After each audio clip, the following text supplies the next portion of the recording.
Hello. In this video, I would like to take you through setting up some of the most commonly used features on the Jaguar E-Pace, and also show you a few features that are a little less obvious, but no less useful for that.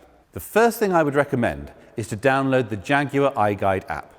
This contains not only a full searchable copy of the handbook, but also a reference guide for warning lights on the dashboard, a frequently asked questions section, and a visual tour around the inside and outside of the car, with information on the controls, buttons and features. It's a great source of immediate information when a question pops into your head or you just see a button and wonder, well, what does that do? Another download is the Jaguar Remote app.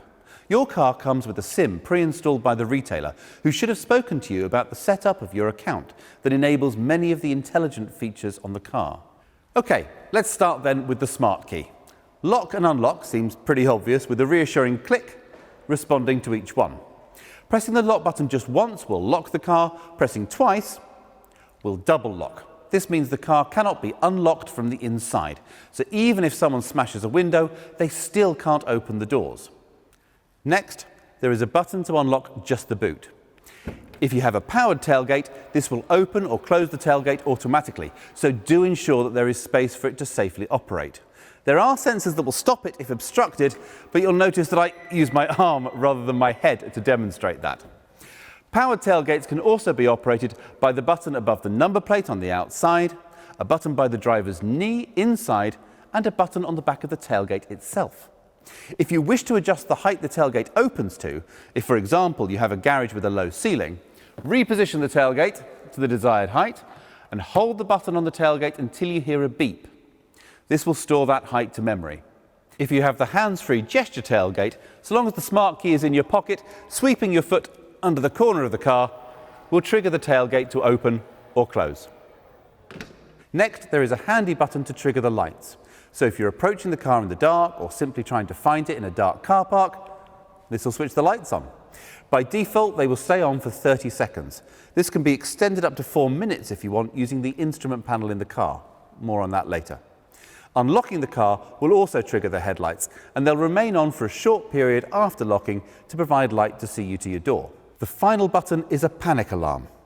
Press for 3 seconds or press 3 times in 3 seconds, and the horn will sound and the hazard lights will flash.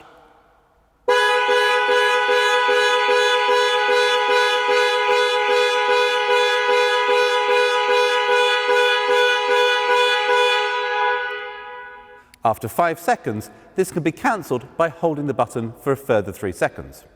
Holding the unlock button down will operate global opening, lowering all the windows to allow air into the car before you enter on a hot day. Similarly, if you get out and then realise you've left a window open, hold the lock button to activate global closing to raise all the windows and secure the car. These operations can be enabled or disabled using the instrument panel options.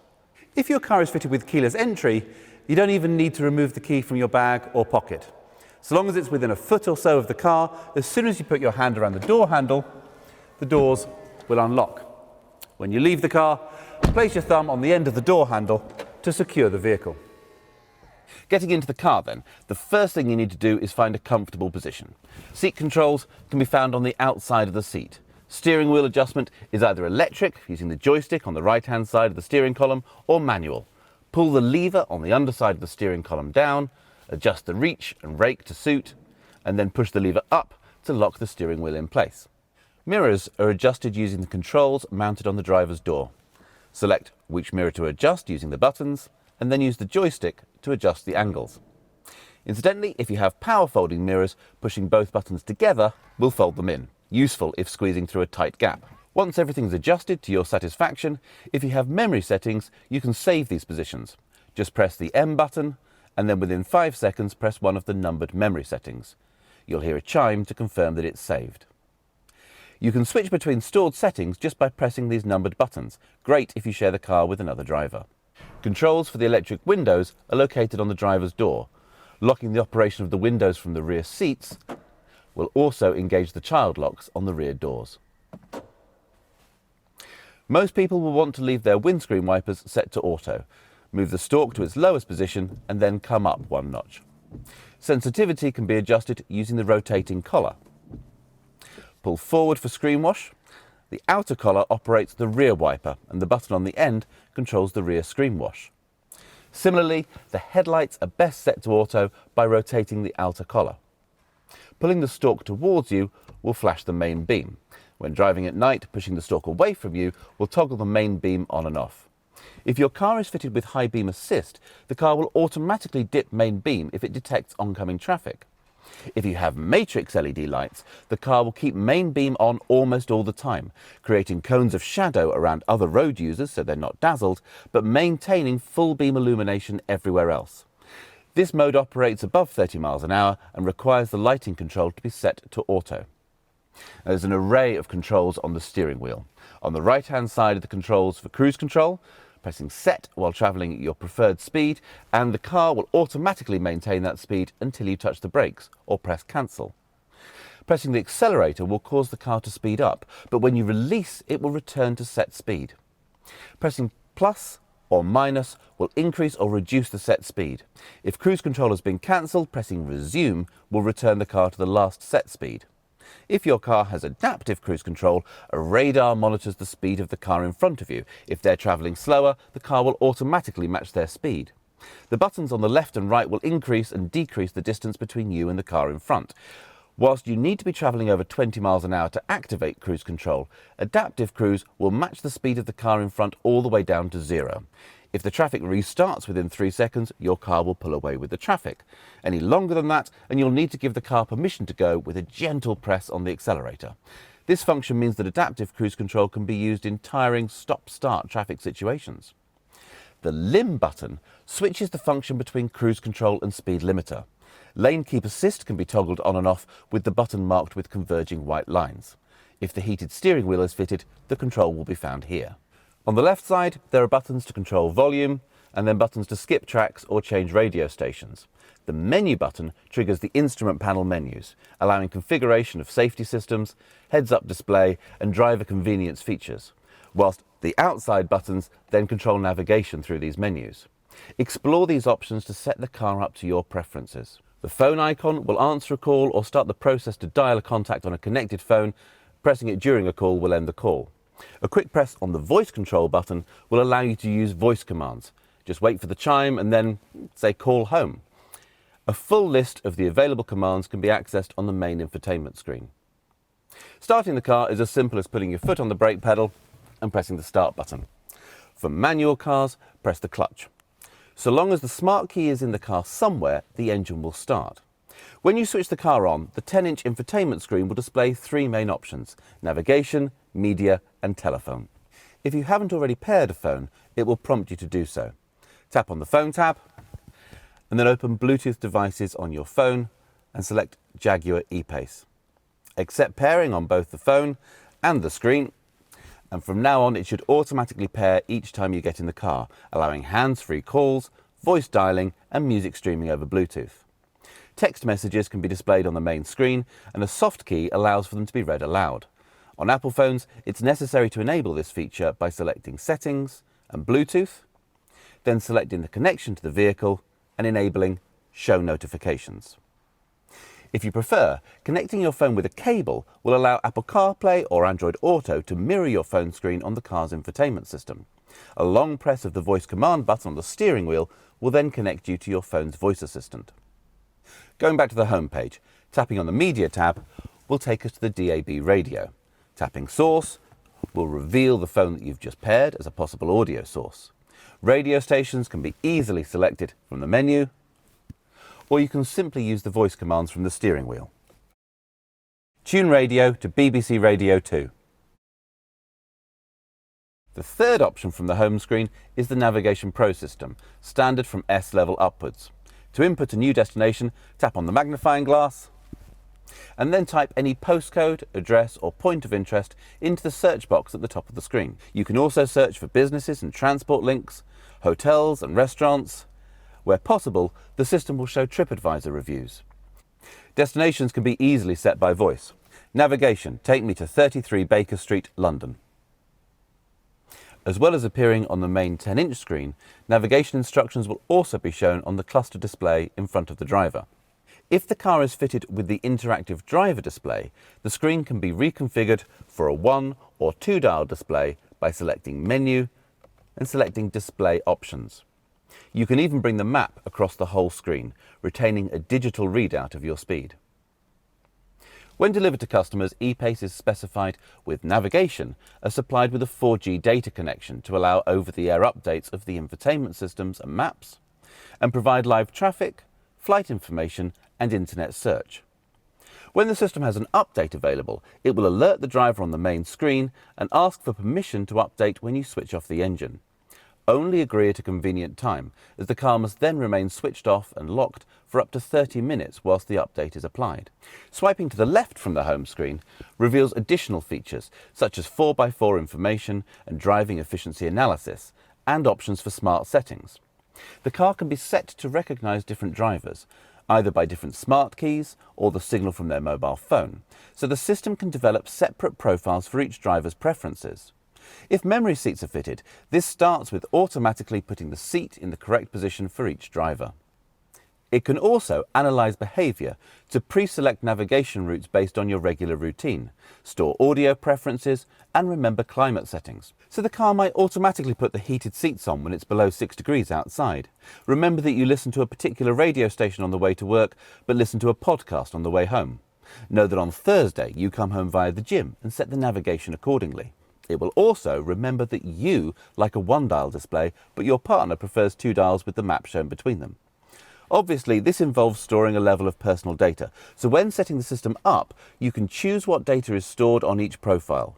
If you don't want it to store location data or information on your phone calling habits, just deselect these options. The panel below the touchscreen is dominated by 3 large dials. The centre dial controls fan blower speed, whilst the left and right dials specify temperature for passenger and driver climate control. Pressing these dials in will toggle control for the heated seats. Buttons above the dial control front and rear heated windscreens and air recirculation. Jaguar ePace features a pistol grip gear selector. Press the brake, squeeze the trigger and pull towards you to engage drive, push away to engage reverse. Shifting towards you and nudging to the left will enable sport mode. This will alter the operation of the automatic gearbox, holding on to gears longer to give punchier performance. You can manually shift up and down the auto gearbox using the paddles either side of the steering wheel. To return the car to automatic operation, just hold the right paddle down for 3 seconds. When you come to a stop, just press the button on top to put it back in park. To the side of the gear shift, you'll find a switch to control drive modes. Set to comfort as standard, shifting the switch forwards and backwards will cycle through dynamic, eco and the rain, ice, snow setting, useful for low traction surfaces. Each mode will affect the power delivery, gear shifting and traction control to give the best possible control and response. More information about these modes and the all-surface progress control can be found on the iGuide app. The electronic park brake will disengage automatically when you drive away and re-engage when you switch the engine off. A manual override control is located by the driver's knee. When driving, be aware that a start-stop system is standard, so the engine will cut out when you come to a stop, instantly restarting in the time it takes for your foot to move from the brake to the accelerator when you pull away. This can be overridden with a control on the lower panel, but it delivers a surprisingly high fuel saving and helps reduce air pollution in cities and towns. All cars are fitted with exhaust filters. These need to refresh occasionally, and you may notice more visible exhaust emissions whilst this is happening. For a diesel, it tends to happen when the car is being driven at higher speeds and the exhaust gets hot. For a petrol, it happens more frequently when you lift off the throttle and more oxygen passes through the system. Occasionally, the system may have a message saying, "Drive to clear." This is most common on diesels, which have been used for predominantly short, low-speed journeys, in which case they need a blast down a dual carriageway. For petrols, it happens when they've been used under load, like towing. Find occasions to lift off the throttle and slow using engine braking to clear the filter. Automatic braking systems for city driving are standard and detect other traffic, pedestrians and cyclists, preventing collision or mitigating damage. Cars fitted with adaptive cruise control have a high-speed emergency braking system. The lane keep system will provide a torque steer back into the lane if the car thinks you're drifting beyond the lane markers, so it's important to indicate when changing lane. If blind spot assist is fitted, the door mirrors incorporate a blind spot warning system, lighting up when a vehicle is travelling alongside and flashing rapidly to warn if a car is closing to overtake. If you start to move into the path of an adjacent vehicle, the car will deliver a torque steer in an attempt to avoid a collision. These driver aids are designed to intervene when there is no input from the driver, which is surprisingly hard to simulate, so please don't try to test these systems. Any input from the driver will override them, and they do not reduce the driver's responsibility to drive safely and attentively. They can be deactivated, but as all of them have been shown to save lives both inside and outside the vehicle, they're switched on by default, and we recommend leaving them that way. For additional safety, in the event of an accident where the airbags are deployed or the fuel safety cutoff is activated, the car will automatically contact emergency services, sending GPS location data. Emergency services can be contacted at any time by pressing the right-hand button above the rear view mirror. The left-hand button summons breakdown assist. Both these buttons have covers to avoid accidental operation. When refueling, simply press the filler flap. So long as the car is unlocked, it will open. A smart mechanism will prevent filling with the wrong fuel, but as an additional reminder, diesel cars will have an additional spout for topping up with diesel exhaust fluid.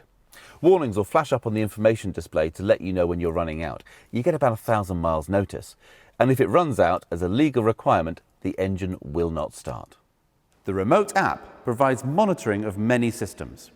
When you first run the app, there is a quick start guide to aid setup, and then it provides control over remote locking and unlocking of the car, tells you how much fuel is in the tank, reports the last parked location of the car so you can always find your way back to it, and it can export a full journey log in the form of an Excel spreadsheet. So if you're tracking mileage for business use, well, it's really easy to keep track of. It also provides remote activation of the climate system, cooling the interior in summer before you get in, or warming and de-icing the car in winter whilst keeping the car fully secure. Because this feature starts the engine, it is only available on cars with auto gearboxes. This video has really only touched on the essentials. Please make use of the iGuide app or videos on our YouTube channel to find out more, or contact your retailer with any questions. Thank you for your time and enjoy your time with the Jaguar E-Pace.